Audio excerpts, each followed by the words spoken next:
Vamos a traerlo a la conversación el arquitecto Pablo Trovato para que podamos charlar hoy un poquito más sobre historia y continuar este hilo que venimos desarrollando sobre cómo han crecido estas dos ciudades que son exponentes del Río de la Plata y que han logrado consolidar este acontecimiento geográfico. Hola Arqui, ¿cómo anda? Hola, ¿cómo andan? ¿Cómo andan todos? ¿Cómo Pablo, los sigue estamos muy bien. llevando? Les recuerdo que estamos en pandemia, en una situación de aislamiento, ya no, pero sí de distanciamiento.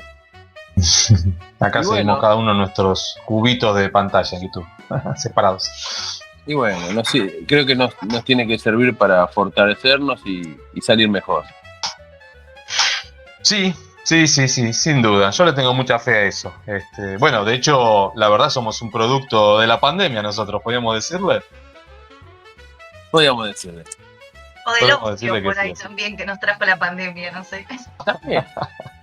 Recuerden que el motor principal de los griegos, después de haber resuelto todas las cuestiones primarias, el ocio los hizo pensar y reflexionar. No está mal. Es un motorizador el ocio. Bueno, así que, ahí Cata nos dio una pequeña intro sobre lo que vas a exponer hoy.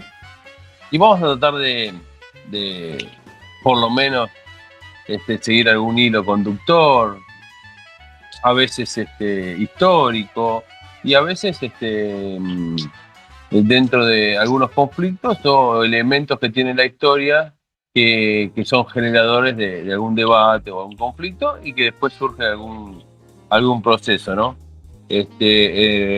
Entonces, habíamos llegado a hablar sobre algunas cuestiones que fueron muy importantes desde el punto de vista organizacional, institucional.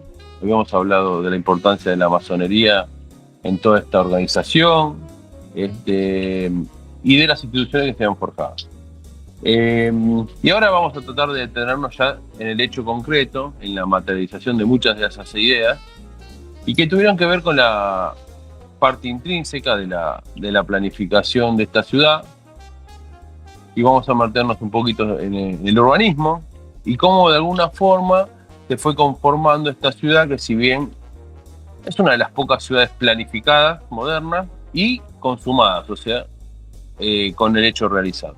Y que creo que debemos tratar de revitalizar más y mostrar más, incluso hacia adentro y hacia el mundo. Porque casualmente fueron pocas y no solamente eso, sino que ha ganado un premio. Muchas veces lo recordamos. Es un ejemplo que vale la pena estudiar, o sea, que para todo es muy interesante. Exactamente. Y bueno, esta ciudad, que si bien fue moderna y fundada con ideas del higienismo, el cientificismo y la masonería, con ideas republicanas emanadas de la Revolución Francesa, también tiene su sello colonial. Porque la historia, recordemos que es una construcción, no podría existir una cosa sin la otra. Y ese sello que tiene que ver con la cuadrícula, con la grilla, se le agrega en particular estos gestos de determinadas corrientes.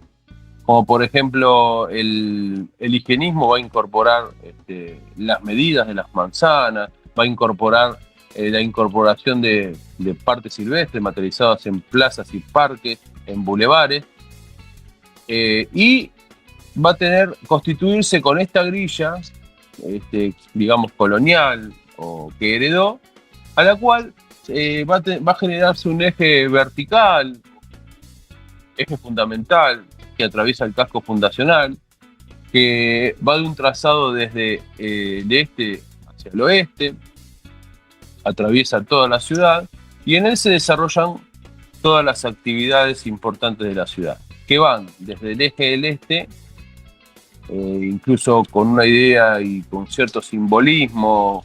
En la masonería el eje constituye la iluminación, el oeste el ocaso, la oscuridad, y ese eje va a tener un correlato con la ciudad, porque las instituciones de la ciencia, la facultad, la investigación, el zoológico, el observatorio, van a estar en el bosque que es cabecera y fundacional, ese bosque que habíamos nombrado que era residencia de los Iraola, atraviesa toda la ciudad, donde se va a encontrar desde el edificio del Ministerio de Hacienda, el edificio de la Legislatura, la Casa de la Gobernación, el Teatro Argentino, y casi terminando en la Plaza Moreno y la Bella Basílica de La Plata. Todo ese eje fundamental constituye ese eje vertical que de alguna forma genera un corredor, también desde una idea arquitectónica se creía que de alguna forma esta ciudad venía a civilizar todo el entorno pampeano. En el entorno pampeano se constituye como un sector productivo que sale y constituye en misma dirección con ese eje fundacional que de alguna forma toma la materia prima que viene del campo, de las pampas, las civiliza, las produce, las registra y las exporta hacia el puerto, que es el punto culmine de ese eje. Y luego de esta idea fuerte que tiene el casco fundacional y el eje fundamental de La Plata, van a aparecer como gesto del urbanismo y higienismo, y en particular del plan haussmanniano, que viene de ideas parisinas, las diagonales. Y en particular, las dos diagonales más importantes, o las primeras, fundamentales, es la diagonal 74 y la 73, que unen puntos importantes. En tal caso, la diagonal 74 une la Plaza Moreno con la vieja estación, o la primera estación que tuvo el ferrocarril La Plata.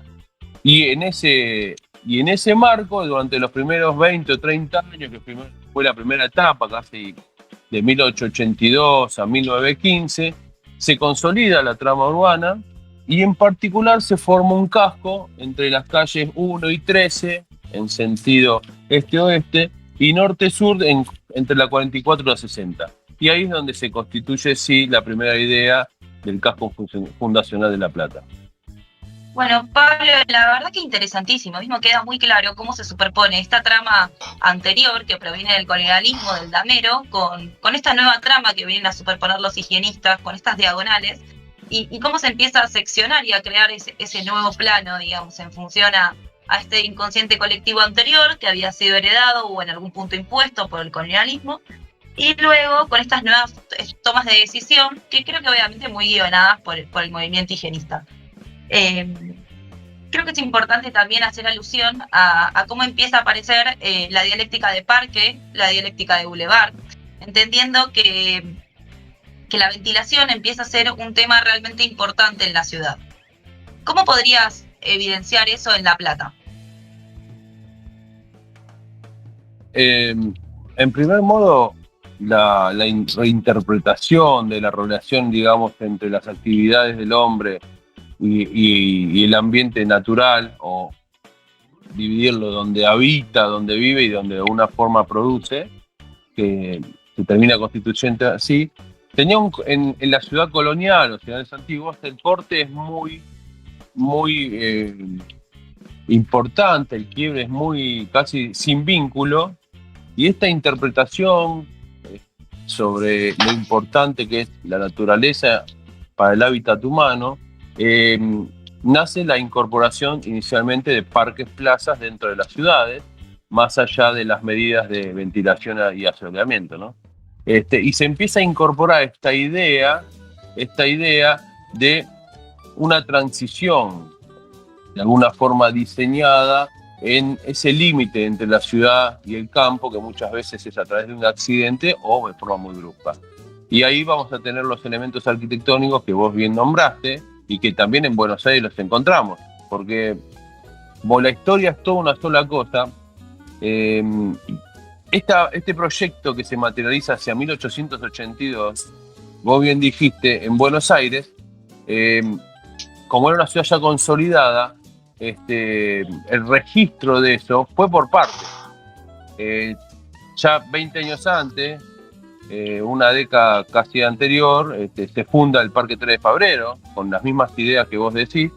Lo funda el presidente Sarmiento, proyectados por Thais, y casi en paralelo, te diría, en el momento proyectual de las cosas, calculemos que en aquel momento había mucha diferencia, tanto en el periodo de construcción como desde el proyecto a la realización, empieza a pasar la situación de La Plata.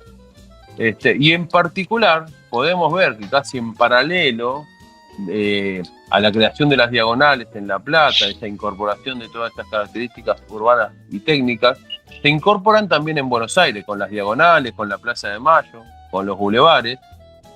Y en particular, no solamente se incorporan, sino que hay algunos elementos y algunos personajes políticos que parecieron que lo portan. Retrotraigamos. Copiamos, ¿no? Hay como un copiarse un poquito.